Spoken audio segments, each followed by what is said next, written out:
Zvino mushure kwaizvozvo David akarwa navaFiristia. Amen. Akavakunda. Come in. Yeah. Mama. Maswera se. Taswera gara yenu mwana. Gara. Maswera se mwana. Maswera mama. Taswera. Kuriseko kuseri kwako. Kuri nani zvako asi akuchagarike.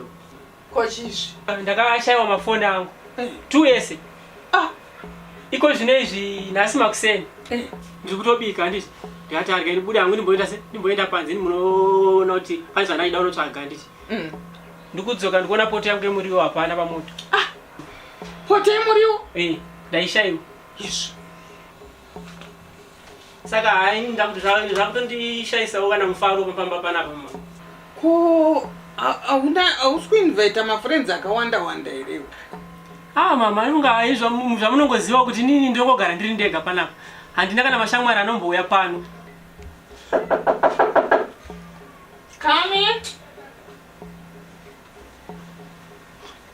Mwasimbira mai. Ndiri pangu mwanangu, tora chigaro gara. Aiwa mai tingogarira papa. Muchareva papa. Ndazogara karu. Isabepira.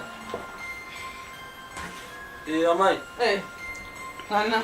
Njora ndauya pano. Ndinamira mushi. Kochi? Nezuro ndakati ndiri kubhawo. Tichitofara zvakanaka paya. Ndakati nini gandimbopedza chitoilet ndimbonochibatsira. Ndichidzoka kudeso ndandasiya mafoni yangu nechikwama zvazviri patepu. Tikaona munhu hapasisina. Iwe, mwana wangu apinde mbava wangu. Wakamona mbava anopinda mbava iye. Munhu akudzidzira chifundiso. Anopinda mbava uyu. Aiwa, nonyapata. Aiwa mai, ndikambova ndadya kuzvokutadza kuziva munhu akandibira nini. Iwe zvokuti unomuziva munhu akakubira. Inini mwana wangu ari kudzidzira chifundiso. Ndiyo ungati akaba hausi muedzere waurura kuita iwe. Mwana wangu zimbabva iwe. Uri kuti chikwa iwewe? Imbabva mwana wangu. Iwe saine muedzo pano wazvinzwa. Hey mama. Ye? Nauye kutaura nauye mukona. Aiwa. Nauye chii? Kusipira zvano ndichita Bible studying. Ndakutose pane sandikutoona samu panofana ngari ari kuita zvinhu zvisina kunaka. Mama, ndomedza tatichiverenga muBhayibheri uchidzi David akakunda hondo. Yes, tofanira kukunda hondo mama. Holy Spirit, vakoma mama. Hanya zvese zvamakutaura zvino handibve pano ndisina kurikava zvinhu zvangu handisi kubva panapa. Aiwe.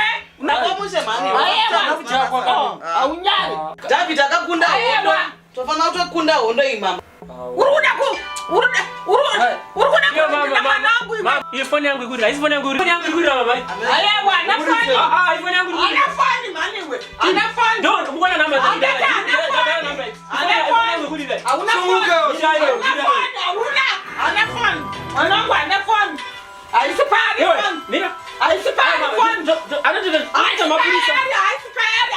Aisipari foni. Saka ndio mapulisa mama.